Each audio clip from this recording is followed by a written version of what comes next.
Hey guys, Ray from Levy RV and Boat. So I'm back with a little update to my bow thruster experiment for this year. This year I wanted to experiment with using lithium batteries to power my bow thruster here. I have a side shift type bow thruster, external bow thruster.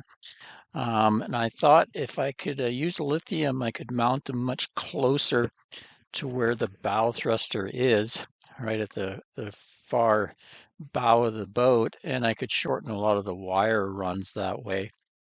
So just a disclaimer up front, I'm not a marine electronic technician or anything, so take everything I do here with a grain of salt. I've tried to fuse everything and protect everything as best I can, but this is more for just entertainment purposes, not instructional.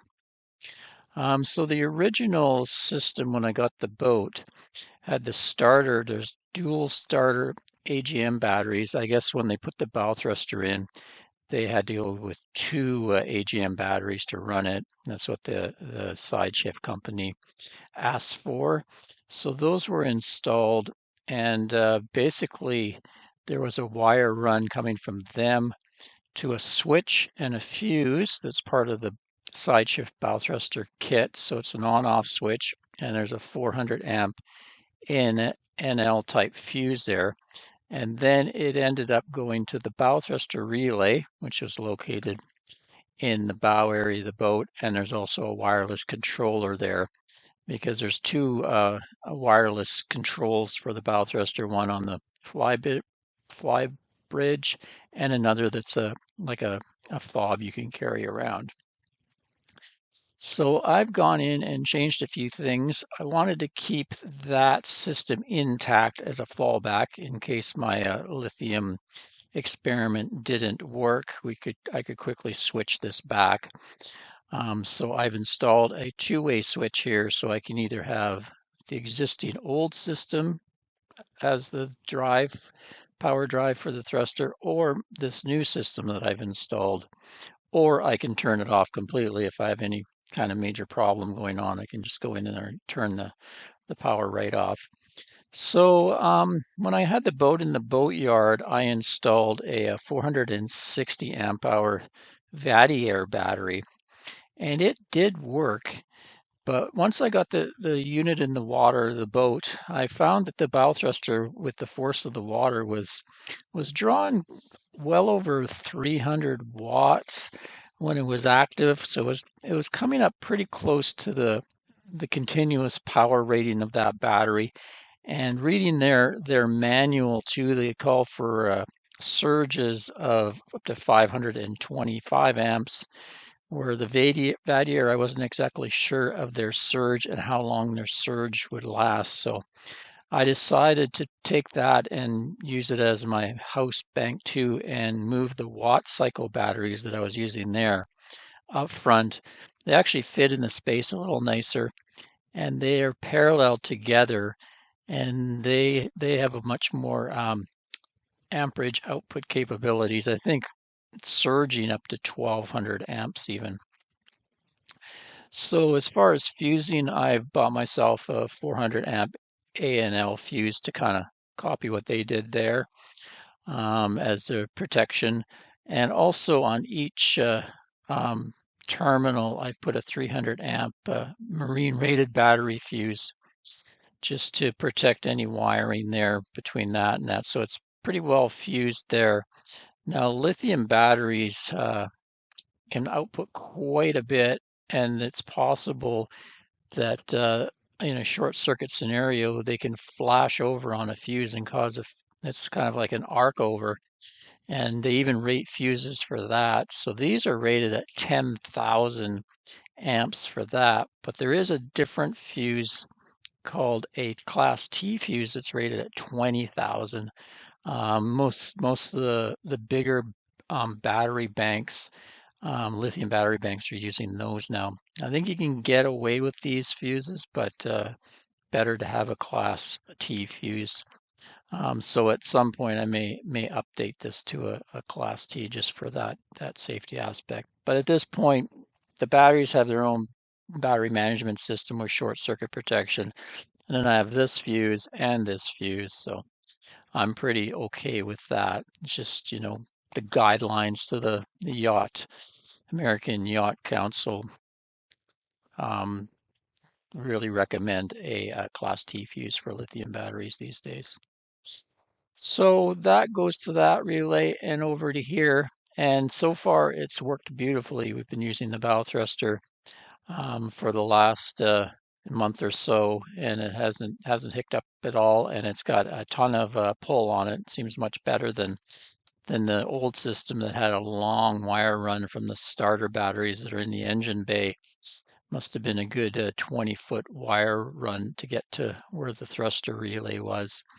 And also this year I replaced the thruster's wires.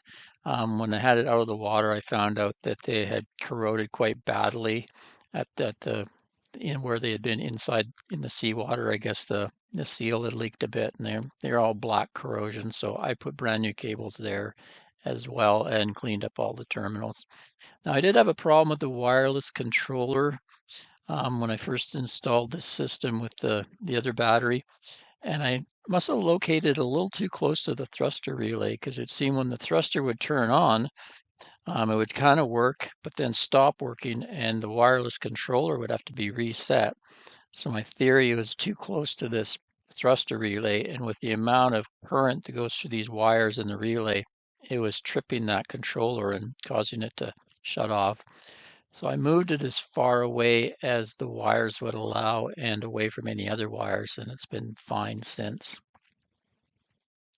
A few other things in this diagram. I needed a way to charge these batteries. They don't really run down very much. You can see there's 560 amp hours of life there, and it's just running the bow thruster in short bursts. I'm also running my Maxwell windlass there. So I've got two ways that I put in there to charge. I have a 30 amp DC to DC charger I installed. So when we're running the engine, I can flick on that charger. It has its own way to turn it on and off. And I have this to turn this on and off. So I turn that on, and then the charger will go through here and charge the batteries. Now, rather than tax the alternator too much and put too much load on that system, I usually just set this for around 10 amps because there's really not much to recoup, and within an hour run time, it's going to recoup that.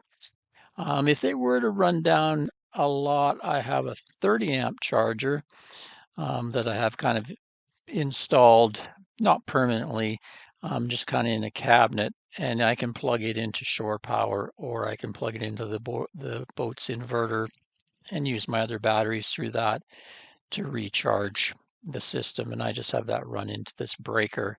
There's a 100 amp breaker here, and that was the OEM install for the Maxwell. But I moved that breaker much closer. It was in the DC kind of wiring cabinet.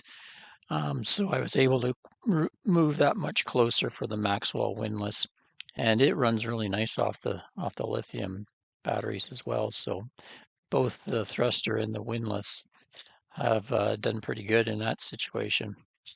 Now there is one concern about this thruster using lithium batteries here. This thruster may have been designed to run off of lead acid type batteries, AGMs, and they might think there's going to be a voltage sag, so it may be set to really run at about 11.5 volts, whereas the lithiums aren't going to sag at all. So they'll go up as high, 13 volts, not sag much at all. So I don't know if that may be a problem with these motors, too high of a voltage, but so far things look good. It's an old thruster too, so it's not like it's a brand new unit or anything. I'm going to get a hold of the company and show them this video and get some advice on that. And all the grounds you can see here, they all go back to a common bounded ground on the boat. Everything in the boat, all the negatives all come together on this boat. So I'm just showed them like that as returns. As far as wire gauges, the main wires that they were using was 2-aught. It's a really high-end marine grade cabling, very fine stranded and tinned.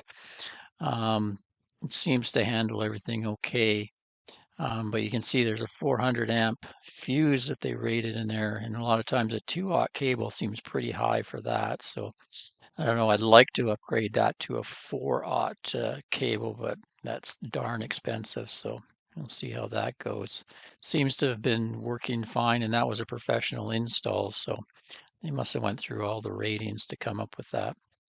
And these little charger cables, I put in 10 gauge cables, and I fused them with 40 amp inline fuses, just little blade fuse holders. So that's all the explanation. Let's get to look at it in the real world. So before I give you a look at the new installation of the lithium bow thruster batteries, I'll give you a look at the original installation. So there's a wire right here. That was the bow thruster wire, and it was connected actually straight to the pair of AGM batteries that are in parallel. They're under that, in that battery box. When I got the boat, I decided to fuse things a little more, and I put in a big 500 amp fuse there, and that actually runs to the starter, and it's plenty enough. It doesn't blow it when I'm starting my engine, but I decided to move the bow thruster feed to the top of that fuse, and then that wire goes through, and it's actually encased in a loom, and then it goes up to this switch. So technically that's okay. You can get away with 6 feet of unfused battery lead according to the Yacht Council recommendations or rules. So that's what they did. Like I say, I put a fuse in there. Anyway, it goes to this switch. Turn this switch on, and then it has a nice little readout. So it's kind of convenient for me to check on the state of the starter batteries there. And inside here is a 400 amp A&L fuse. So that's basically the protection of the wiring further on. As it goes from here, it goes down, and it follows the floor, along the floor in the cabinetry, all the way to the bow thruster relay. And that's what, and there's also a negative feed that goes along as well. So there's a pair that go to the bow thruster, SideShift bow thruster relay. So what I've done is I've gone in there and put in a switch, a 1 or a 2 either or switch, so that I can fall back to this existing system if I have an issue with my new lithium bow thruster batteries that I'm putting in there. So we'll go forward and I'll show you that installation. Okay, so I'll give you a look at the physical install here. This is the V berth, and I've got some wooden access panels off so you can see in here. So here are the 2 watt cycle batteries, and they fit quite nicely in there. Right now I've just got some foam there, and I've stuffed some blankets on each side, but they're quite heavy, so they don't really move around a lot. It would take some really rough seas. We'd almost have to flip the boat over before they would even shift, but I'll probably end up putting some strapping in there. Anyway, they're wired in parallel, and at each terminal I have a 300 amp terminal fuse, and then the combination of them feeds into a 400 amp A&L fuse. It's a blue C fuse, nice holder, everything. So this should actually be recommended to be a Class T fuse, but I'm probably upgraded at some point, but decided to go with this right now. This is actually what the bow thruster install had coming off the starter batteries, a pair of AGM. The cable was just covered in some loom here, and then it went to a switch, and inside that switch was this 400 amp fuse. Then it went off to this compartment, so kind of repeating that, but you know, as I can afford it, I'd like to upgrade that to a Class T anyway, just because I'm using lithium batteries here, and they have a lot of current capacity, so they have a lot of capability of arcing across a fuse. So the rating on these is lower than a Class T, but I do have a pair of the terminal fuses, but they're good for 10,000 amps, I believe. Especially, it's a 12 volt system, it's not a 24 or 48 volt system, so the arc over potential is a lot less. Also, you've also got the battery BMS, which has short circuit protection, so kind of 3 layers of protection anyway. So that leads into this switch. This is a 2-way switch, so I've left the old system intact. So the old system came in here and went to the bow thruster relay here. So I've put the switch in, so now I can either choose to have these lithium batteries run the bow thruster, or I can choose to have the original system with the AGM starter batteries running the bow thruster. Now, as far as charging, I added a few things. Over here, I have a 30 amp DC to DC charger. I won't really probably ever need to run it at 30 amps. I'll probably just need to run it maybe at 10 amps. And then it's connected to the alternator starter battery side of this. So that'll feed into here, and then it will output and charge these batteries. So it'll take the power from the alternator and put it into these batteries. Like I say, it's a 30 amp, but I'll probably just run it at 10.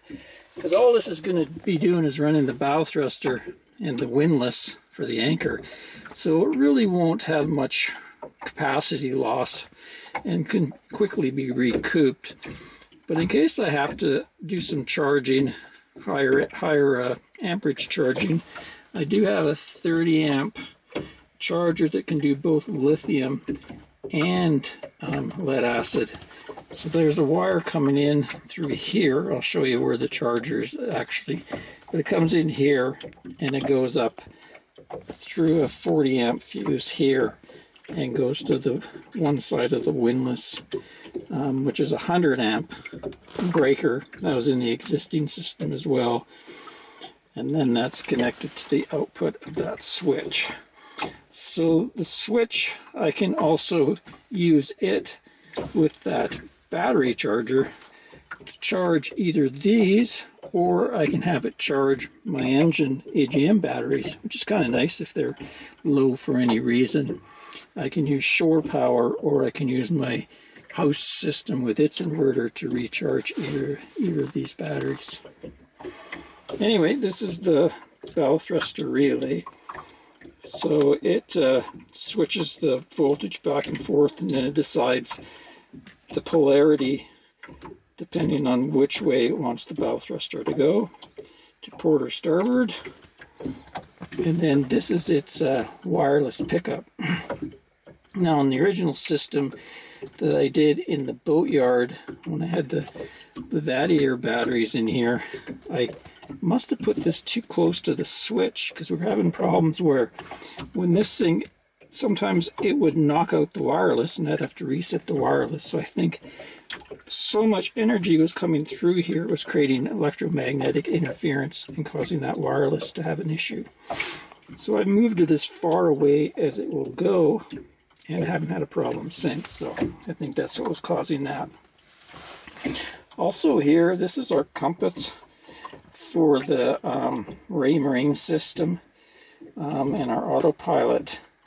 So it would lived in here with this before and didn't have a problem, because I've had new wiring and stuff.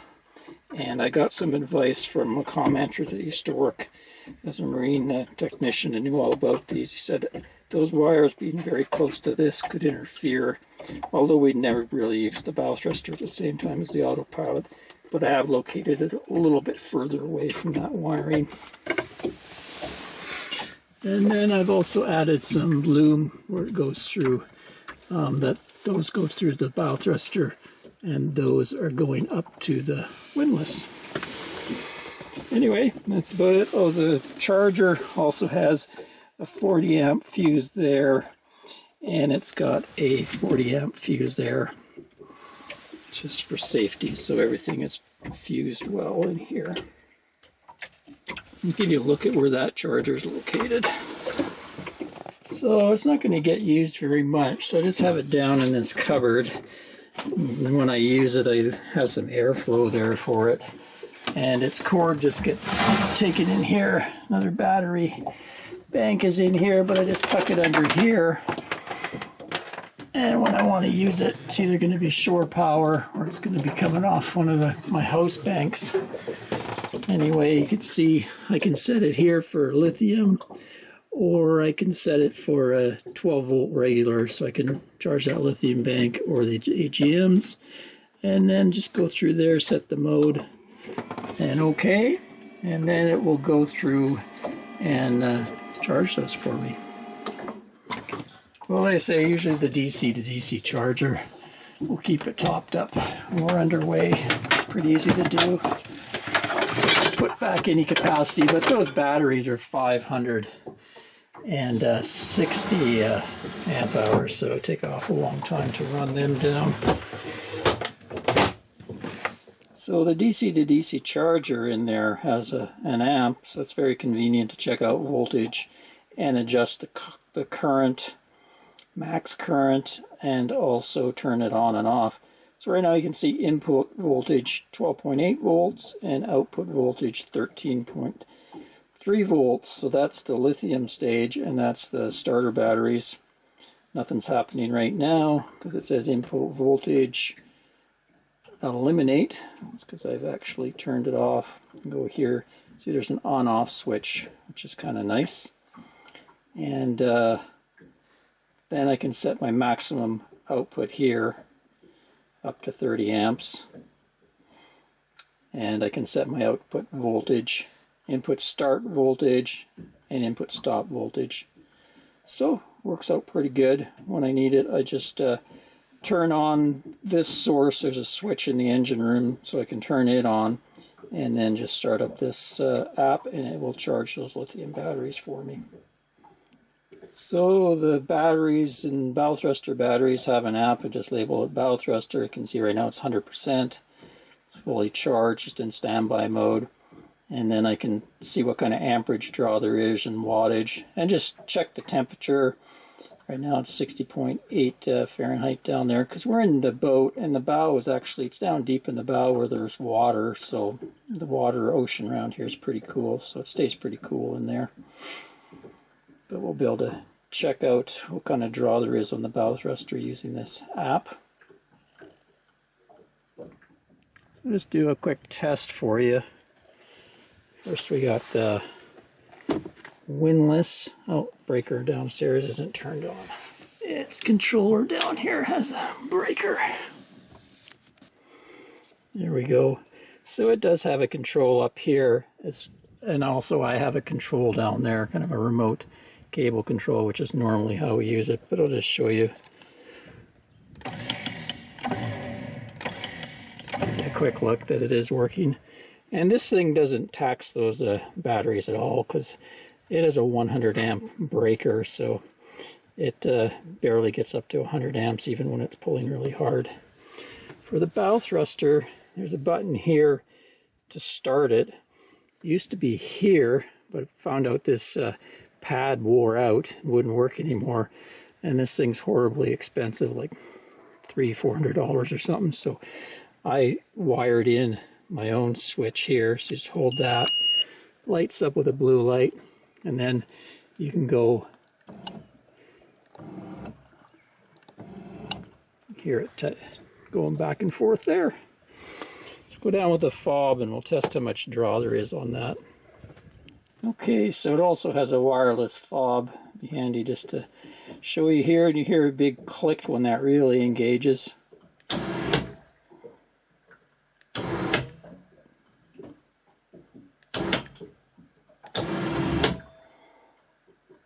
It's hard to even show. You have to have it on for quite a while before it even comes up.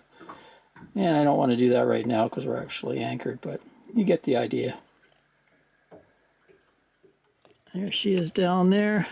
Give you a test here.